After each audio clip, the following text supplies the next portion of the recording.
ये 10 केवी का इन्वर्टर है, ठीक है। इसके साथ जो है ना 22 प्लेटें लगी हुई हैं 585 वाट की। अभी आपको दिखाते हैं। इसको ऑन कर दिया। अब ये देखिएगा, ये इसके साथ वाईफाई कनेक्टेड है। अच्छा, एक और इशू अक्सर जो है ना हमारे पास जो फिटिंग करने आते हैं वो ये मिस्टेक करते हैं कि दोनों एक कलर की तारें ही ले आते हैं, आगे टेप रेड लगा के, तो मतलब टालने वाला काम होता है। ऐसा बिल्कुल ना क्या करें, क्योंकि ये बहुत ख़तरनाक होता है। आप कोशिश करें कि मतलब पॉजिटिव के लिए हमेशा रेड डीसी तार, वो भी जो है ना तकरीबन 8 mm की यूज़ करवाएं। उससे कम ये लोग 6 mm की यूज़ कर देते हैं, जो कल को जो है ना बहुत जल्दी मतलब या तो जो है ना वो आपके सेफ्टी बॉक्स जो है ना या ब्रेकर उड़ा देती है। तो जो है ना 8 mm की कम से कम जो है ना आपने पॉजिटिव के लिए रेड तार यूज़ करनी है और नेगेटिव के लिए ब्लैक यूज़ करनी है। क्योंकि अक्सर इलेक्ट्रिशियन क्या करते हैं, आपके पास आते हैं, जो तार होती है उसके ऊपर अगर ब्लैक है तो दोनों तारें ब्लैक ले आती हैं, एक साइड पे जो है ना उसकी रेड का निशान लगा देते हैं, जो कि आपको कल को बहुत प्रॉब्लम कर सकती है। ये बज़ाहिर तो छोटा सा इशू है, लेकिन बहुत गहरा इशू है। और दूसरा ये देख रहे हैं वेल्डिंग हुआ है, ये जो जॉइंट्स है ना आपको ये जंग लग रहा है। अब ये देखें, थोड़ा सा अरसा हुआ है, यहाँ पे पेंट जो वेल्डिंग किया ऊपर जो इसका सिविल का काम किया है स्ट्रक्चर का, उसमें ये देख रहे हैं जंग लग रहा है। ये अभी से, यानी कि अभी तकरीबन 2 माह भी नहीं हुए। तो इसका ये नुकसान होता है, जब भी आप अगर वेल्डिंग करवाएं उन पॉइंट्स पे लाजमी पेंट करवा दें जहाँ जहाँ आपने यानी कि वेल्डिंग की हुई है ना, तो वहाँ पे लाजमी पेंट करवाएं। अच्छा, तीसरी ये आपको नज़र आएगी अभी कि ये जो है ना, ये देख रहे हैं साइड पे अर्थ की तार ज्वाइंट की गई है। अर्थ की तार मतलब अच्छा यहाँ पे भी, और जो है ना जो आपका सेफ्टी बॉक्स है उस पर भी कनेक्टेड है। अब ये ऊपर से पूरे फ्रेम के साथ अर्थ की तार कनेक्टेड है, और जो नीचे 60 फुट बोर करवा के आपने लगाई है। तो ये जो है ना मतलब आप 10 लाख रुपए भी लगा रहे हैं और उसके बाद आपको रिस्क उठाना पड़े, तो ये छोटी छोटी एहतियातें जो क्या बहुत ज़रूरत होती हैं, आप इस पर बी केयरफुल रहा करें। अच्छा, तीसरी चीज़ अक्सर दोस्त ये पूछ रहे थे कि इन्वर्टर की प्राइस क्या है। ये 10 केवी का जो है ना इम्पोर्टेड इन्वर्टर तकरीबन 2 लाख से 2,20,000 रुपये के दरमियान है, और इस तरीके से 12 केवी का तकरीबन जो है ना 2.5 लाख के आसपास है। और 7 केवी की जो प्राइस है वो तकरीबन 1,40,000 से लेके 1,80,000 रुपये के दरमियान है। और 5 केवी की जो इम्पोर्टेड की प्राइस है तकरीबन 1 लाख से लेके 1,30,000 रुपये के दरमियान है। ऐसी अगर आप 3 केवी की प्राइस पूछना चाह रहे हैं तो 3 केवी की प्राइस है तकरीबन 60,000 से लेके 1,10,000 रुपये तक। ये मैं इम्पोर्टेड इन्वर्टर्स की बात कर रहा हूँ। और आजकल जो है ना जिनको प्लेट 585 वाट का रेट जो चल रहा है वो तक 29 रुपये पर वाट चल रहा है। अच्छा, कैनेडियन डबल क्लास का जो है ना 28 रुपये। इसके अलावा चाइना के मुख्तलिफ ब्रांड्स हैं जो कि मतलब 26 रुपये पर वाट के या 27 रुपये पर वाट के हिसाब से आपको मिल जाएंगे।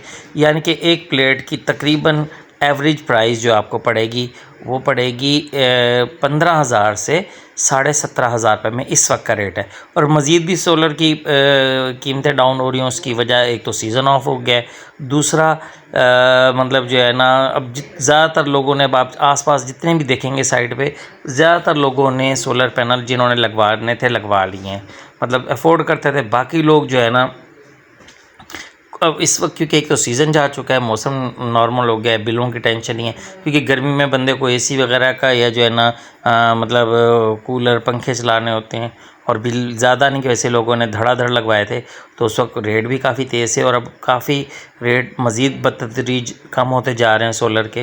अब जो है ना सुनने में आ रहा है कि 25 रुपये वाट भी, 1-2 जगह से आवाज़ आई है कि 25 रुपये पर वाट भी उन्होंने लिया है। अच्छा, दूसरा अब ये जो है ना, ये तो थे इम्पोर्टेड इन्वर्टर की बात।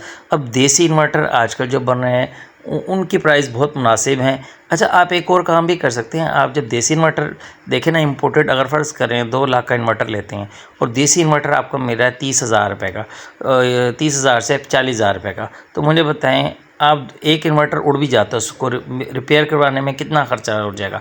आप ऐसा भी तो कर सकते हैं ना कि 2 इन्वर्टर लेके रख लें, देसी के 2 इन्वर्टर लेके रख लें। अगर एक उड़ता है बनने देंगे तो वो दोनों आपको मैक्सिमम 70 से 80 हज़ार, यानी कि 70 to 80,000 के बिटवीन आपको पड़ जाएंगे। जबकि जो है ना अगर आप रिपेयर करवाएंगे तो मैक्सिमम 2 से 3 हज़ार रुपये या 4 हज़ार रुपये आपका खर्चा होगा। तो उससे आपको जो है ना रिपेयर होके जब तक एक आपका जो इन्वर्टर है वो स्टैंड बाय में पड़ा रहेगा। और ज़्यादातर कोशिश करें कि जो है ना ऑफ ग्रिड लगवाएं। ऑन ग्रिड लगवाने का ये नुकसान है कि अगर वापडा की लाइट चली जाएगी तो आपके सोलर की लाइट भी आप इंजॉय नहीं कर सकते, क्योंकि वो डायरेक्ट वापडा के 3 फेज़ मीटर से कनेक्टेड होती है। अब अगर बिल फर्ज की लोड शेडिंग हो रही है तो ऑन ग्रिड का जो है ना ये प्रॉब्लम होता है कि ऑन ग्रिड को आप उस वक्त लोड शेडिंग में आपको कोई फ़ायदा नहीं देता, यानी कि वापडा की भी लाइट नहीं है तो आप सोलर की भी लाइट यूज़ नहीं कर पाएंगे। जबकि और इसका एक और भी आप तरीका कर सकते हैं कि आप इसको 2 पार्ट्स में डिवाइड करवा लें। एक आप ऑन ग्रिड करवा लें, यानी कि आपकी 22 प्लेटें लगी हैं तो 12 प्लेटें आप ऑन ग्रिड करवा लें और 10 प्लेटों को आप ऑफ ग्रिड के मतलब ब्रेकर के साथ 2 अलग सेफ्टी बॉक्स बनवा लें। अगर आपकी लाइट जाती है तो उसका आप चेंज ओवर लगा के 10 लाइटों के साथ जो 10 प्लेटों के साथ आपका चेंज ओवर लगा हुआ है उससे आपके घर की लाइट नहीं जाएगी। हालांकि मतलब काफ़ी लोगों ने सोलर पैनल्स लगवा ली, उसके बावजूद लोड शेडिंग का रुझान आपको नज़र आ रहा होगा कि लोड शेडिंग फिर भी हो रही है।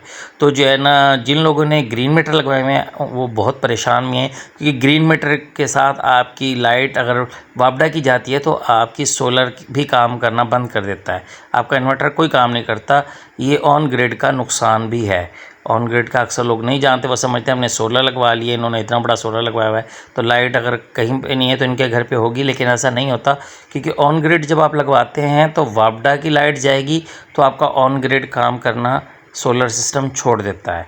जबकि ऑफ ग्रिड का ये फ़ायदा होता है कि वापडा की है या नहीं है आपका उससे कोई कंसर्न नहीं होता। आपकी लाइट बिला तात्तुल सुबह 7 बजे से लेके शाम 5 साढ़े 5 बजे तक या धूप की अवेलेबिलिटी तक रह जाती होती है।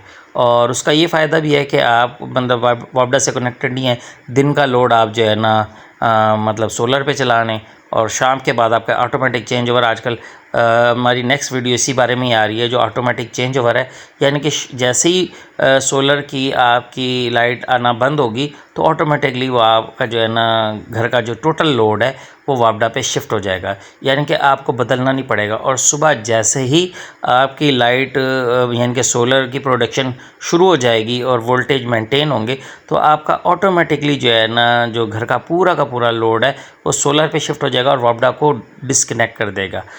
बाकी आपकी अर्थ का जो है ना तकरीबन 50 से 60 फुट बोर करवाना होता है।